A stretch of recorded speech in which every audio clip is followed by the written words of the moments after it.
Dwayne Entertainment. Kasama natin ngayon ang panglimang Pangasinan Cycling Champion na si Mr. Jess Garcia Jr. At kami po ay tutungo sa bahay at town ni pangatlong Pangasinan Cycling Champion, ano? Sir, sino ba to? Edmundo de Guzman. Yan, si Mr. Edmundo de Guzman na ngayon ay 85 years old na yata, no? 84 years old. Abangan! Honda Pilipinas 2020. Bunganga o si Dwayne Badwa.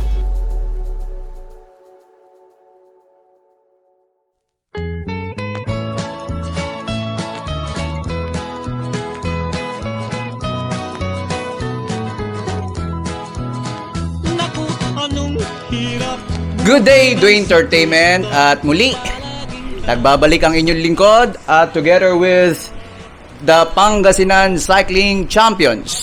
Specifically, ang panglimang Pangasinan Cycling Champion na ating itinampok dito sa Dwayne Entertainment na si Mr. Jess Aquino Garcia Jr. Together with his son, si two-time Guam Olympian Jassy Fernandez. At ang kagandahan po ngayon, nandito po tayo sa Lingayen, Pangasinan para po kapanayamin naman ang pangatlong Pangasinan Cycling Champion. Nung unang tampok po natin ay tinampok natin si Rufino Gabot ng Lawak, Pangasinan. At ngayon naman po, sa pagkakataong ito, dito lamang po sa Dwayne Entertainment, ang 1962 Tour of Luzon Champion. Wala pang iba, kundi si Mr. Edmundo de Guzman. Magandang araw po sa inyo, Mr. de Guzman. Magandang araw po rin. Ilan taon na po ba si Mr. Edmundo de Guzman? Mag-85 ako sa November. Ito po talagang ikinagagalak nating maitampok to, no?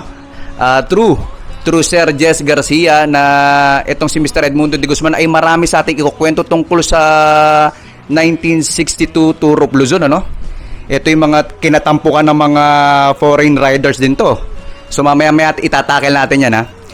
At dadako naman tayo, of course, sa 3-time Tour Champion ng Pilipinas. Walang iba kundi si Sir Jess Garcia at ang kanyang anak. 3-time cycling tour champion ng Guam at 2-time Guam Olympian. Walang iba kundi si Jassy Fernandez Garcia. O Sir Jess, ano ba pwede nating i-highlight dito kay Mr. Edmundo de Guzman muna bago natin siya kapanayamin? Unang-una, ang masasabi ko kay Kuya Edmond, kasi noong sumusubaybayan ako sa Tour of Luzon sa pamamagitan ng radyo at saka sa dyaryo, nababasa ko palagi ang kanyang pangalan, lalo na nung nag-second place siya kay Rodrigo Abakita noong 1960. Ngayon, sinasalubong namin sila, kagaya ng lap ninyo sa from San Jose ay Cabanatuan City to San Fernando La Union. Sinalubong ko kayo doon sa boundary ng Pangasinan at sa Caloocan, doon sa may tulay noon. Nandoon kami ng uncle ko, si Mr. Manuel Aquino. Pagkatapos, nung naglap kayo sa Dagupan, na nag-umpisa kayo ng Bagyo, tapos pumunta pa kayo ng Bayambang, rat road pa noon ko Edmond eh. Tapos naglap kayo, ang nakakuha doon si Muring eh. Pangalawa si Kuya Chuping Quezon eh. At nandoon din ako sa Dagupan na sumalubong, napakarami ng tao na noon. Talagang ang cycling talaga noon ko Edmond. Talagang pinapatronize ng mga tao, particularly in my beloved province, Dwayne. Kaya doon ko kayo nakita, I was inspired eh. Siya nga, kung sa totoo talaga, silang dalawa ni Kuya Ruping, hindi lang silang dalawa, si Kuya Ruping, si Mama Amer, Eden, yung 1958 Tour of Luzon champion na yumao na, unfortunately, at saka si Kuya Edmond, si Gonzalo Ricodos, etc. Para bang yung kung ano yung mga ginagawa nila, sinasabi ko na kung kaya nila, kaya ko rin. Kasi tao rin silang katulad ko. It's just a matter of development, ika nga. Kaya noong nagbabike na ako, palagi ko siyang pinupuntahan dito sa kanyang barangay. sa Tuntun dito. Kumukuha kayo inspirasyon. At saka pinapakain ako, tinulang manok pa nga eh. At alam mo yung Edmond, kumatay siya ng manok. Para lang Native. ma-accommodate ako sa tanghalian at umakyat pa nga siya ng nyug eh, para sa patamis namin, nilagyan ng asukal. Wow, ah. Tanda ko yun, Kuya Edmond. Noong amateur pa ako, no, those were the days. At talagang sinabi niya sa akin na yung pag-akyat daw ng nyug ay parang part of his training. Interviewin na natin siya tungkol doon. Okay. Tatalungin na natin siya, Kuya Edmond. Yung, ano ba yung training ninyo, Kuya Edmond? Bukod sa cycling, alam ko na nagtitraining din tayo sa tabi ng dagat noon. Naalala ninyo? Tabi ng dagat? Jogging, Jogging daw. At saka swimming. swimming, Oh, saka barbell, barbell. Weightlifting, dumbbell, ano? with Barbell, lifting. dumbbell. Saka jogging, Running nga. Running. Jogging nga. saka push up, ganon. Push up, yeah. Push up. Sa mga training nyo na ito, yung mga nabanggit nyo, anong pinaka-paborito nyo at ano ang sa tingin nyo pinaka-epektibo sa mga ine-exercise o tinetrainingan nyo? Yung jogging, Jogging talaga, no? mampalakas ng tuhod, At saka yung training natin sa tabi ng dagat. Oo. Buhangin. buhangin. Doon kami nagtitraining sa tabi ng dagat. Ano yung tumatakbo? Ano ba? Oo, yung bike. Lumulubog yung Oo. gulong namin eh. Mabalaho yun. Parang umakit kami ng bundok eh. Di ba? Kuya Mabigat, Edmond? mabigat yung Mabigat, tadyak. Ngayon, di na nila ginagawa yan. Hindi na masyadong Hindi na nakakaligtaan na. Ulan sila Nakakaligtaan ng na. turo. Oo. Pero malaking bagay yun. Oo. Kasama ko siya palagi dyan, oh, sa tabi ng dagat. Yan sa Lingayen ko. Hanggang sa okay. Dagupan tayo eh, di ba? Bunuwan to Dagupan, balikan. Bunuwan Gisip. Kasi wala pang tulay hanggang ngayon doon. Hanggang doon kami, ang hirap talaga para kaming umakyat na kasi lumulubog yung gulong namin eh. So, do entertainment, ito, nakakaligtaan na pala yung mga habit na gano'n, no? Effective pala yung sa dagat na mag-training ka dito sa shoreline, ano? Na Yung simoy pa ng hangin. yung simoy ng maalat-alat, yung maganda sa lungs, ano? Bibigay ng energy yung tabi ng dagat, nagbibigay ng energy yung sa katawan, magpapalakas. Ang kailangan lang naman natin after this training dito sa magbike dito sa dagat, hugasan natin yung bike kasi kakalawangin naman. So ano pa yung umaakyat daw si Sir Edmundo de Guzman sa puno ng nyog para man lang kumuha ng bunga, no? Tapos parang part na rin ng training niya. Sir, paano yun? Paano naging ano yun? Naging connection? Anong naging connection nun sa pagpapadyak? Pampalakas ng tuhod yun eh. Saka sa braso. Braso pa, oh. Braso. Kailangan saka hand grip din ako. Yung hand grip. Saka Oo, hand grip, hand grip. barbell, ganon. Push up. Marami akong exercise. Hanggang sa ngayon naman po ay ini-employ natin yung mga pag-workout dito lalo sa gym ngayon, ano? Tinetrain ngayon yung mga ibang siklista ngayon kasi nung araw papayatan sa siklista eh. Yun ang ano nila eh, paniniwalaan nila na pagpayat ka mas may advantage ka. Tama po ba yun? Hindi, para sa akin, yung nag-exercise ka para lumakas yung katawan. Ganon. Oo, pampataas din kasi ng resistensya at kung ano man ang pwedeng ma-improve lalo sa concerning biking, ano? Lalo sa mga legs. Ilan taon po ba kayo napasok? Ngayon po ay 84 years old na po ba kayo o 85? Mag-85 ako sa November. 19 ano po yun? 1936 ang pinanganak ako. 1936. 1936 po. So, mga ilan taon po ba kayo nahilig sa pagbibisikleta? Mga 18 years old ko, mga 18 to 20. Mga amateur ganon. Sa mga barangay-barangay, ako ang nananalo palagi. Doon ako umilig. Sabi ko, kaya nila, kaya ko rin, sabi ko. Anong mga pagkain ninyo, Kuya Edmond? Yung talagang naramdaman ninyo sa katawan ninyo na habang kumain kayo doon ay lumalakas kayo. Kasi ako, mayroon akong alam din eh. Oo. Kayo, ano yung pagkain niyo? Baka magkatulad tayo. Ako sa karne talaga. Pareho tayo, karne Parehas rin. daw kami, karne. Steak. Steak. Yeah, tama, yung lomo. Mm. Yung lomo diwin. Mabitamina yun. Kaya nakuha kong mountain climbing. Kain ako ng steak sa Baguio. Kaya nag-champion ako sa akyatan. Correct. Yung individual time trial. Natuhog niya yung... Kasi pag individual time trial, diwin, yung overall leader kayo noon, naman, yellow jersey wearer.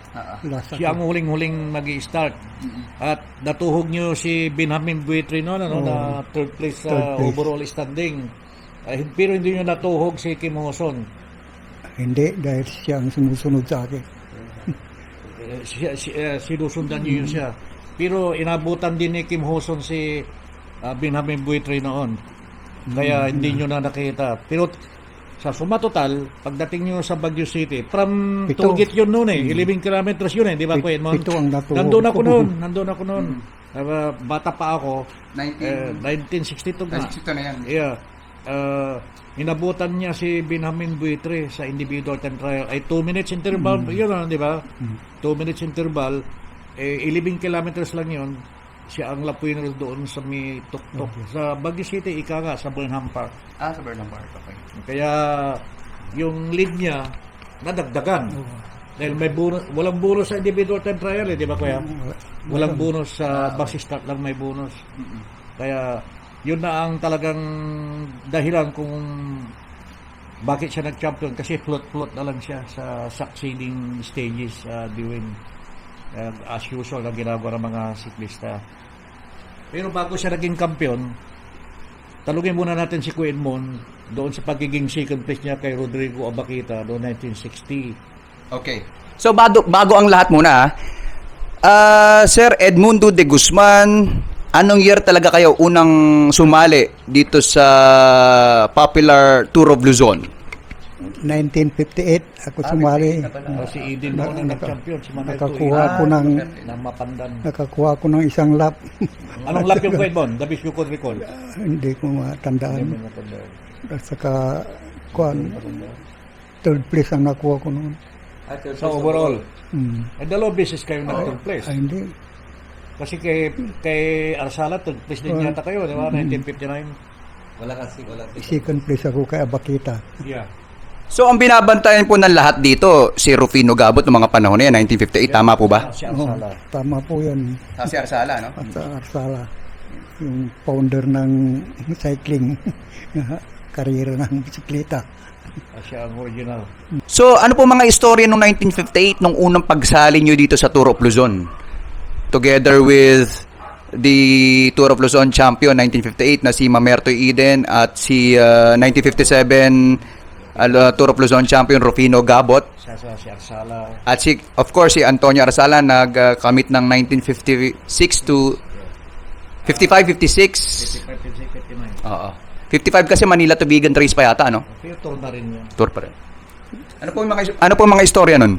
Noong 1958, nag-champion ako sa elimination sa Pangasinan Zambales Tour. Correct. Katapos, sumali ako sa tour. Yun, nakakuha ko ng isang lap. Sino yung nag-champion? Eden, no? Eden ang nag-champion. Yeah, 1958 si Mamerto Eden. Pangalawa si Kuya Chuping eh. Oo, pangalawa Chupilo Quezon, taga Dagupan City.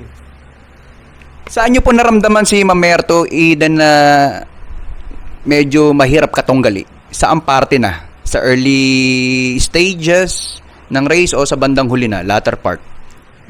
matibay nga tao si Eden na maintain niya yung lakas niya. Saka yung kinakain niya siguro pampalakas. Ganon. By the way, si Mamerto Eden, saan po ba, ano yan, dito sa Pangasinan? Pandan. Mapandan, oo. Mm-mm. Isang maliit din na barangay yata dito sa, dating municipality, ano? Yeah, dating barangay ng mga dyan. Pero parang lawak. Oo. Ang lawak, dating barangay ng Manawag. Ang Mapandan, dating barangay ng mga dan, pero naging, dahil... Separate na ng municipality. naging independent na outside mga dan na yun. Kaya siya ang pangalawang kampiyon ng Pangasinan. Pero during that time, ang Mapandan po, nung nanalo si Mamerto Eden, ay part pa rin ng Mangaldan. Ano? It's a barangay, municipality na. Municipality. Okay. Napakatahimik dyan sa lugar na yan, ano? Sa Mapandan. Ba't marami po bang pandan dyan at tinawag na Mapandan? Correct ka. Kasi mas marami ko nakitang mangga kanina eh. Mas maraming pandan daw, yung mabangong mga, yung daon ng halaman. Ang daw na ilalagay sa kanin. Correct. Takbol sa mo doon, Divin. Oo nga. Yung daon Okay. Kaya tinawag na Mapandan eh. Okay. So, istorya po tayo. Go dito sa 1959. Ano po mga remarkable events na nangyari dyan? Prior to your championship in 1962. 1959, Paano Second naging place. champion si Arsala? nag-second place ako. Sa Ay, nag-third 1960. place ako. Ay, third place kayo doon, 1959. Third place, 1969. Puro po. Kay Abakita, second place. 1960 yun. 60. 1961, nag-quit kayo, no? Di ba? Hindi lang kayo, ang daming nag-quit. Di ba kung dami? 1961 yan, ano? Pati yung mga foreigners. Ano po naging dahilan yan? Raprod. Raprod. Yung aparito lawag-wag. Oo. Quit Paparito lawag. Yung Aparito Lawag, 100% po bang rough road na dinaanan niya yan? Yung stage na yan? Ang asfaltado nun eh. Kabayan lang ang espartado. Kabayan lang. asfaltado. Ngayon, simenta. 282 kilometers yun. Oo. 282. Nako po. Bayan lang Naaksing, ano? Baton pa. Longis lap. Baton pa. The longest lap in the history of Philippine cycling. Oo. Yun ang hindi alam ng mga marami. 282 kilometers. Grabe, As far as Considering the roads. To this, yung mga nakakaral, Tour de Pilipinas, Road de Pilipinas, whatever, yan ang pinakamahabang stage sa lahat ng pakarera sa Pilipinas. 282. Grabe yun. Longis lap. Kaya sa aking palagay po, talagang hindi maikukumpara ang mga riders nung unang panahon sa mga riders ngayon. Lalo yung mga riders din ngayon, mga carbon na, magagaan. Hindi katulad sa kanila, talagang bakal po yata. Ano? Minsan yung iba, walang cambio pa. Tama po ba yan? Tama. Si Gabot, wala pang cambio. Arsala, nag-champion, walang cambio. Si Arsala, wala daw cambio na nag-champion eh. Talagang steelman kung tatawagan, ano? Saka bakal pa yung mga rin may mga bakal pang rin, Mabibigat wala pang aluminum bisikleta namin. Yun. Pero ngayon, pag-aanan na ng bisikleta. Ay, bisikleta mo ya. Right. Noong 1961, nag-quit sila dahil doon nga sa rough road. Doon nga sa mahaba na nga, marami pang rough road, napakahaba ng rough road. Pati mga foreigners, mga South Koreans eh. Kailan po nagsimula yung pumasok ang mga foreigners dito sa Tour of Luzon? 1961, ganun. 61. Yung nag-quit sila. Inulit nila 1962. Siya ang champion. At ang pangalawa, Koreano, si Kim Oso. Di ba, Kuya Don? Koreano. Okay, ipapakwento na po natin ngayon kay Sir Edmundo de Guzman, ang third Pangasinan Cycling Champion at 1962 Tour of Luzon title holder. Ano po mga kaganapan nung unang araw pa lamang ng Tour of Luzon dito nung 1962? Sa Antipulo kami nag-start. Ngayon, nakuha kong second place sa Los Baños. Pagdating ng third place, nakuha ko ang Third stage. Cavite. Dami. Tapos, yung natandaan kong nakuha ko, Baguio. Mountain climb. Mountain climbing. Kilometers yun, Kuya Don eh. Doon sa may tollgate doon yung lumang tollgate. Kasi may tollgate pa noon na nang pumapasok sa Baguio. 11 kilometers. magbabayad ka. 11 kilometers. 11 kilometers. Tapos nakuha ko rin ang National Speed Champion. Yeah. Urdaneta to Calasiao. Correct. Mm. Correct. Todo yun. Individual time trial. 29 minutes. Nakuha. Yung 24 kilometers, kinuha ko ng 29 minutes. Parang na-break yun ata yung record ni World Champion Rod Rivera. Hindi, ang kitil. Ay, siya ang titero. Ilan pong stage ang 1962 na yan, Tour of Luzon? Lahat po. Third stage lang. Hindi gaya nila Padilla. Equivalent to ilang kilometro po talaga lahat? Mga 5,000 ganun, 4,000 to 5,000 around Luzon. Around Luzon, ano? Mahaba kasi ang lockdown eh. Umikot po ba kayo dyan sa Region 2? Cagayan, Oo, Isabela, hanggang Ilocos, Region 1, Region Ano nga, yung aparit, kagaya yun. Tugigaraw, ganun. And then go pababa dito sa Ilocos region, itong Ilocos Norte, Ilocos Sur, La Union to Pangasinan na, no? Mm.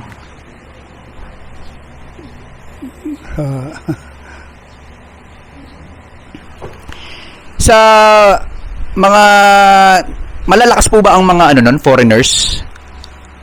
Oo, malalakas sila pero sa init, hindi nila na kaya. Kasi South Korea kasi malamig doon eh. Malamig. Bukod po sa mga Koreano, ano-ano pa mga nationals ang mga sumali dyan? Wala na yan. Wala na.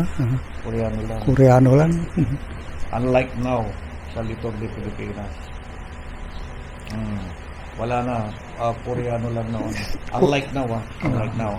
Saka, nung panahon ko rin, yung Torompika 1977, si Sotio, no? Yung Asian champion, taga-Indonesia yun. Yung nag-iisa siyang pumunta dito. Nag-iisa siya, representing Patria Parts. Wala siyang inubra sa akin noon. Kaya unofficially, Asian champion daw ako dahil tinalo ko yung Asian champion unofficial So sa pagtatapos po ng 1962 Turok Luzon, may mga istorya pa rin nangyari, no? About dito sa mga Korean nationals na riders na sumali dito sa 1962 Turok Luzon, yung pangalawa nilang pagkakataong sumali dito since 1961, ano? Si Manong Jess ang mag-share sa atin yan at papaikumpirma natin kay Sir Edmundo de Guzman. Sir, ano po ba yung nangyari ngayon sa mga Korean riders ng mga panahon na yun, noong 1962? Kasi balitang putok na putok po daw yung balita na yan although it's a laughing stock, ika nga. Dahil nung nag-champion si Kuya Edmond, pangalawa si Kim Ho-sun, yung team captain ng South Korean team, sa nabasa ko lang sa dyaryo, sa Manila Times yun. Yun na nga, nalulun sila sa mga naging gigolo sila dito sa Pilipinas. Nalustay nila pati yung pera nila. Tapos yung ticket nila nag-expire sa pabalik sa South Korea. Kaya ang pagkakalam ko doon, it was a humiliating image ng South Korea yun di ba? Kasi bakit sila ganon?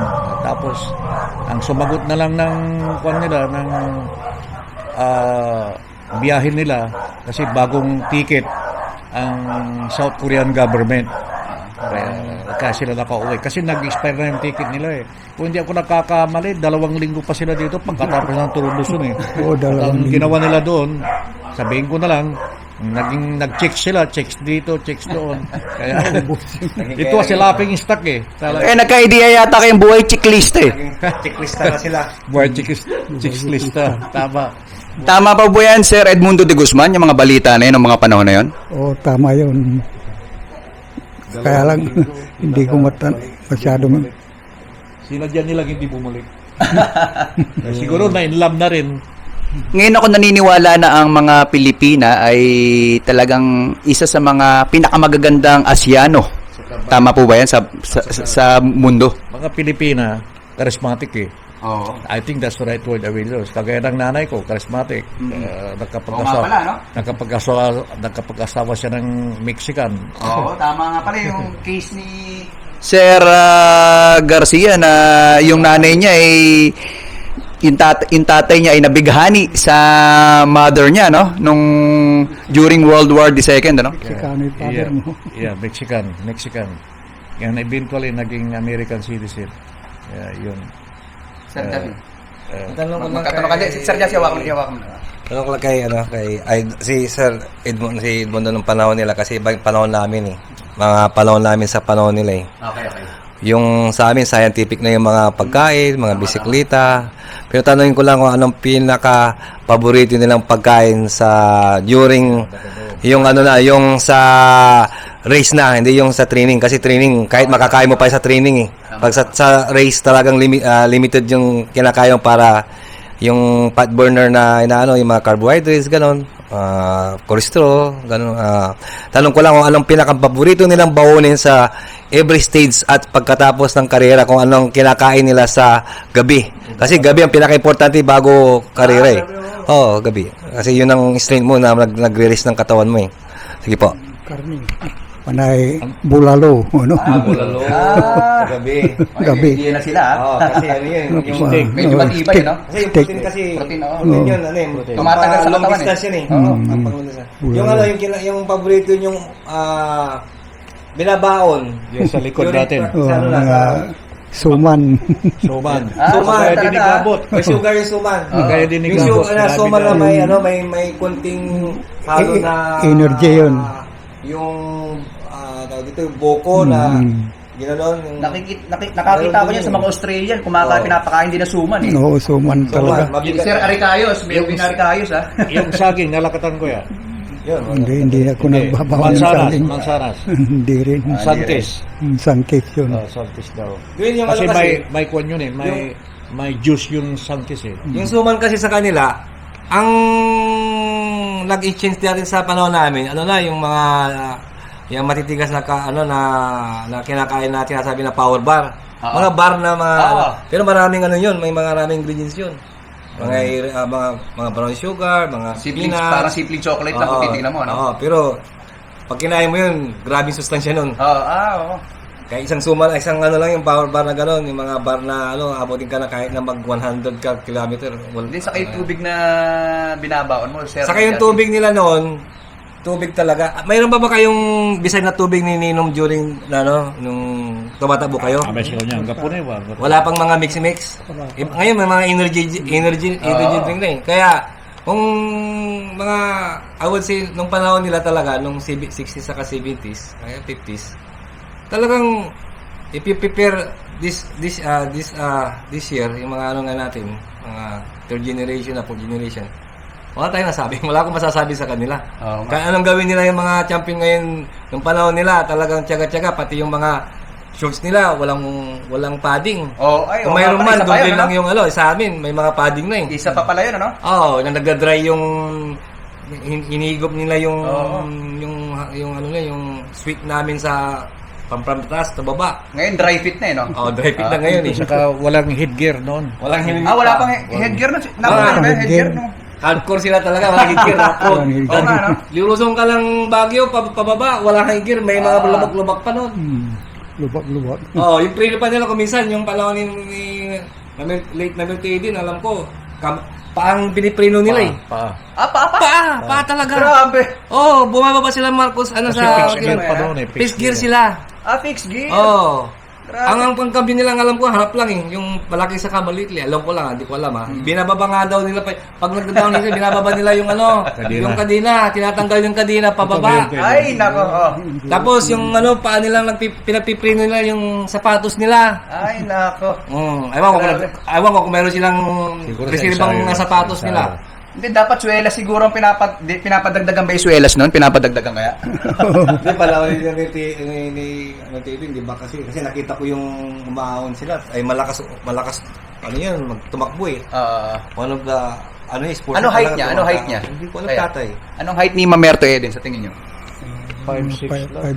5'8", ganun, pareho kami. 5'6 ko yan. 5'7", ganun. 5'7 ganun. Ito sa being scientific lang naman, may advantage ba katulad ng basketball ang pagkakaroon ng height sa pagpapadyak?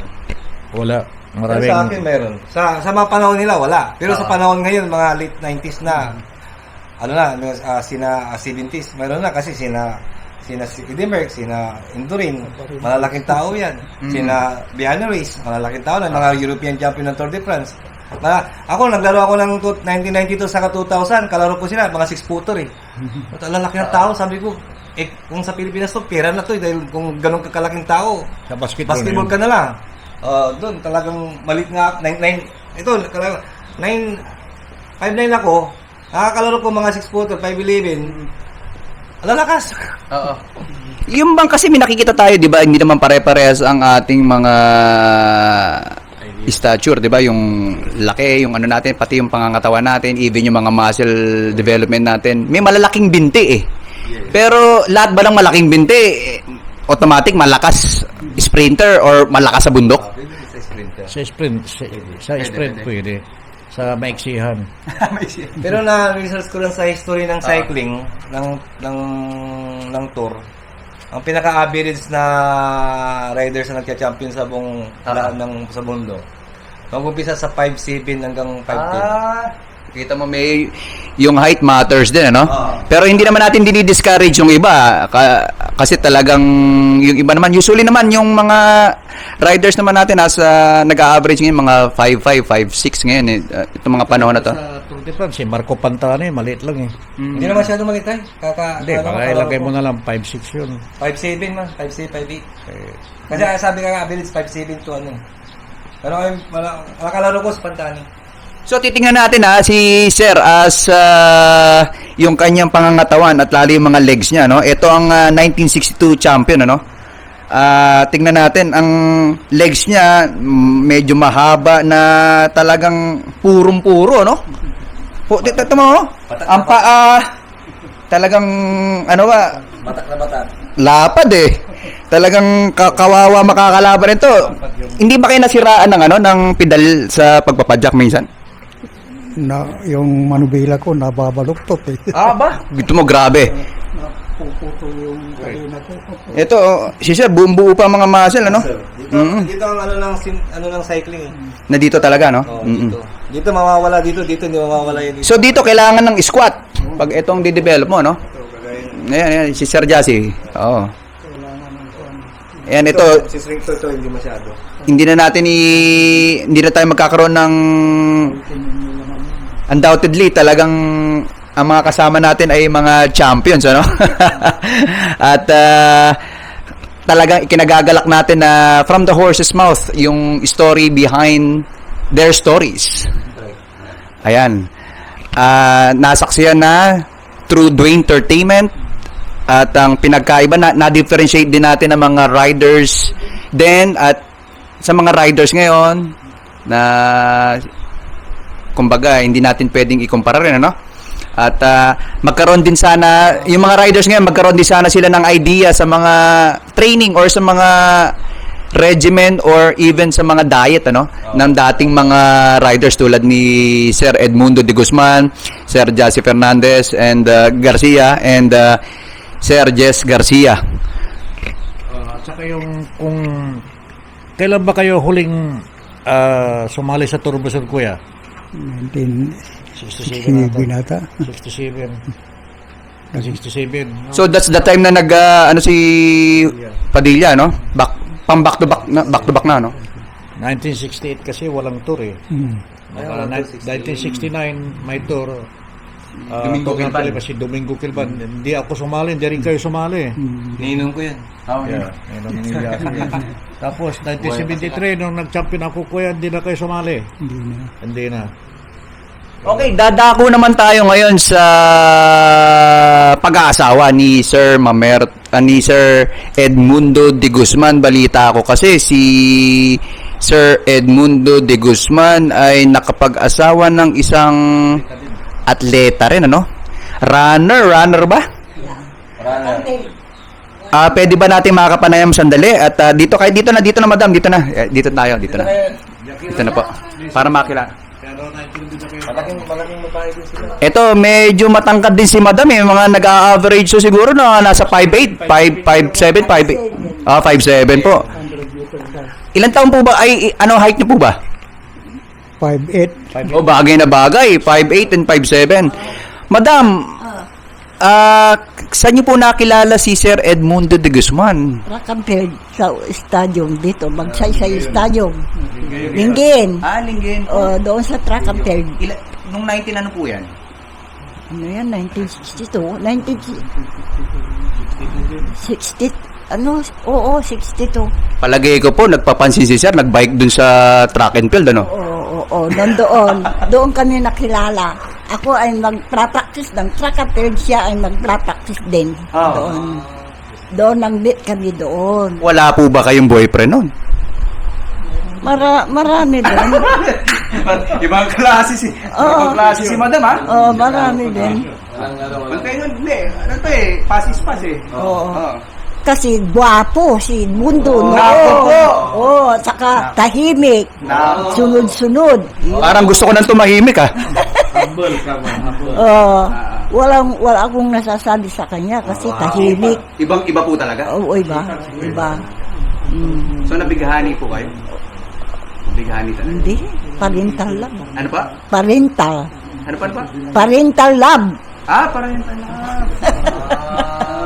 Old passion. Old passion. Sir, Ito may video. Ito may video. 100 meter dash, 200, saka 400 relay.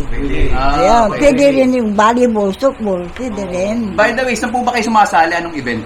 Anong specific na 100, 200. Hindi, ano? Doon sa Naga, palarong pa, ano ba yan? May mga palarong pambansa Prisa, oo, Prisa. Kasi, private school eh. Doon sa Bacolod, Cebu, Davao. Ayun, Naga. Marami akong pumuntahan. At saka doon sa Manila, yun, open beat, yun, Anong pinakamataas na nakuha nyo, Mrs.? 100 Hindi, yung medalya. medalya, good medal first. Ina rin, di ba na eh? Ejad Ken, Naga. Naga, oo. Naga, sa Cavite. Nandoon ako. Private school sa Yupang eh. Sir, paano nyo ba na-discover si Madam at dito sa track and field? Paano kayo nabighani sa kanya? Siyempre, kung mga pakilala, gano'n, mga barkada, gano'n. Kaya ko siya nakilala. Saka, Mga ilang araw ba o ilang linggo bago nyo sinagot si Sir? Since 25 years old ko, yun, pumunta sa bahay, yun, sinabi yung mag-asawa na, yun na, lahat yung mga sinabi ko, sagot lahat. May kumbo, baka, baka, lahat yung sinabi ko kasi old passion eh. Old passion kami pa. Parang traditional. Tapos di ba usually lalaki nagbibigay pa doon sa pamilya ng... hindi ko na, kinuha yun, yung may dasal ng Pangasinan. Anong year po kayo kinasal? 1965. 65.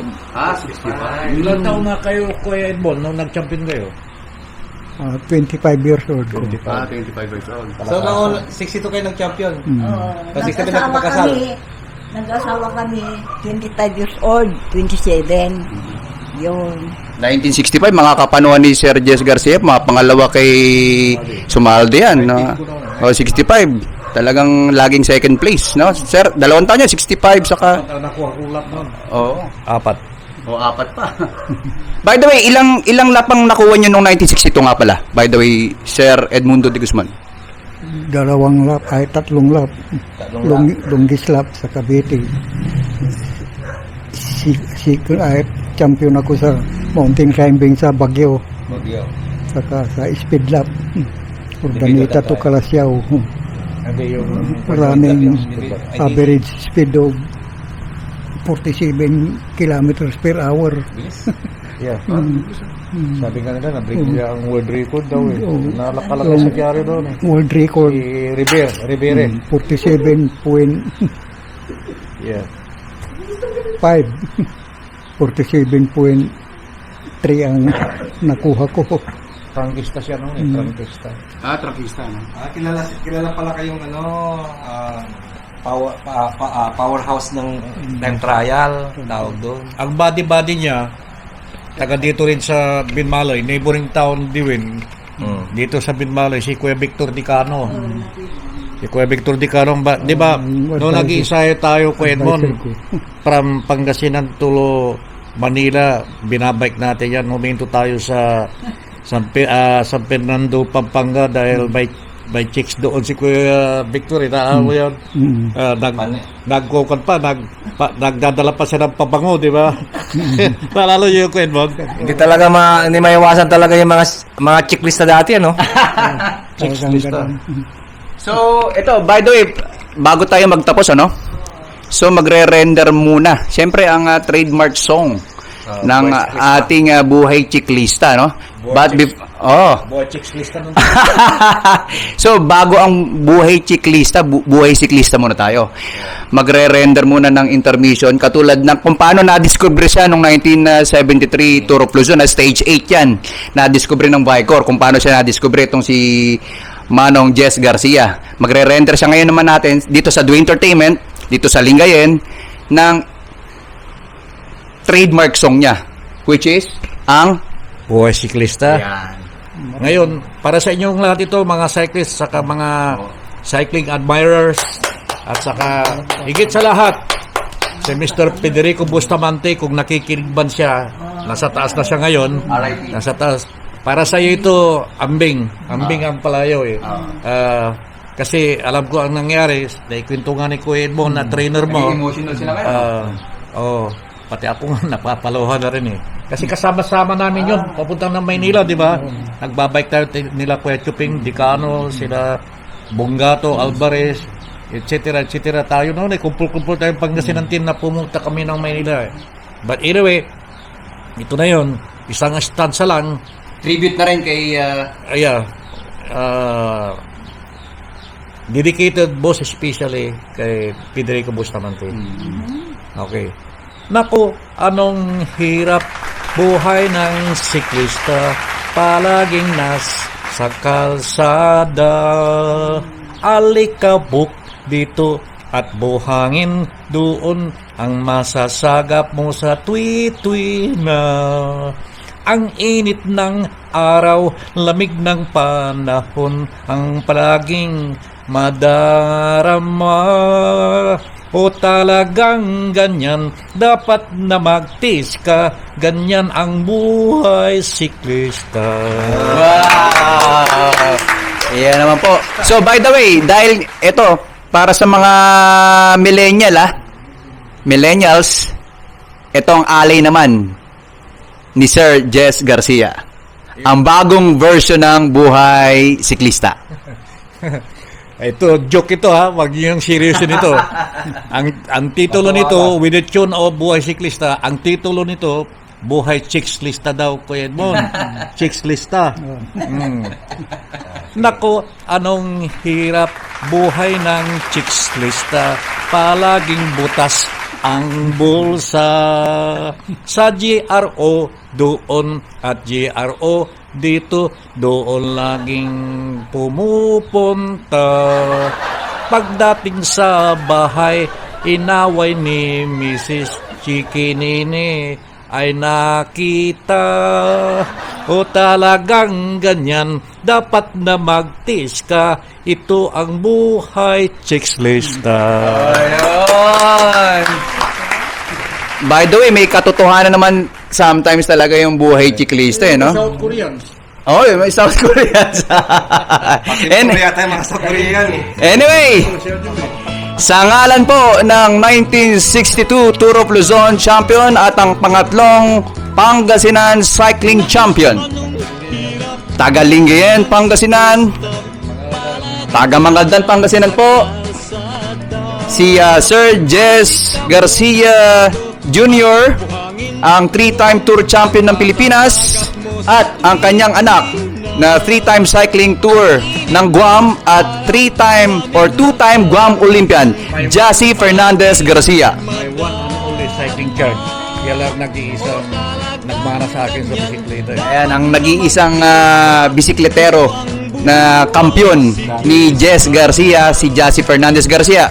Ito po ang inyong lingkod, Dwayne Badwa, para sa Dwayne Entertainment.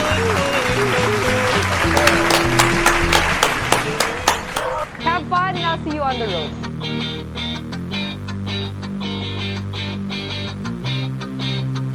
Tuesday, mga idol. Pasukin na natin ang mundo, mga iskinita sa daanan. Handa na lahat ng mga siklista sa lansangan. Kalmante, walang pake, sino mga harang-harang. Abante kami, dire-diretso ang largahan. Brain Entertainment, samahan namin legal. Pwedeng-pwede sa lahat, mapa-old school millennial. Hataw na hataw ang bisikleta kahit hingal. Huwag kang bibitaw sa manibela, sige pedal, walang humpay. Nakahanda kaming lahat pumadyak. Tuloy na sa pagratsyada, pawis man ay tagaktak. Pinakamatatag, hindi papahuli sa biyahe. Abante, sobing suabe, yan ang aming pangkat. Sabay-sabay, sama-sama lahat, kapit kamay. Walang hihinto hanggang sa marating na siyang tagumpay. Huwag nang magdalawang isip, tara na't nahataw na tayo. 100% buong puso mong ibigay. May lakas ng loob, aming sandata. Sa bawat pagpidal, paglalakbay sa kalsada. Handa ka na bang sumama sa aming pupuntahan? Brain Entertainment lang pinakasakalang. Layo na rin ang nilakbay, Manila to province. Mula north, south, east, west na ang binaybay. San mapadako, basta't sama-sama kahit di ka baro. Klarong-klaro, lahat yan ay aming natatangay. Mula noon, magpasa hanggang ngayon, di huminto, kapit kamay. Sabay-sabay lahat ng tropang siklista. Magkakaisa, pare-parehong landas. Walang problema kahit mabagal o magmabilis ka. Panisma na motorista at naka-auto, pag kami ang nagsama-sama sa kalsada. Gaano mang kalayo, katarek mga daan at tatahakin ay hindi kami magsasawang umarangkada. Sabay-sabay, sama-sama lahat, kapit kamay. Walang hihinto hanggang sa marating na siyang tagumpay. Huwag nang magdalawang isip, tara na't nahataw na tayo. 100% buong puso mong ibigay. May lakas ng loob, aming sandata. Sa bawat pagpidal, paglalakbay sa kalsada. Handa ka na bang sumama sa aming pupuntahan? Brain Entertainment lang pinakasakalang. Sabay-sabay, sama-sama lahat, kapit kamay. Walang hihinto hanggang sa marating na siyang tagumpay. Huwag nang magdalawang isip, tara na't nahataw na tayo. 100% buong puso mong ibigay. May lakas ng loob, aming sandata. Sa bawat pagpidal, paglalakbay sa kalsada. Handa ka na bang sumama sa aming pupuntahan? Brain Entertainment lang pinakasakalang. This is Dwayne Badwa for Dwayne Entertainment.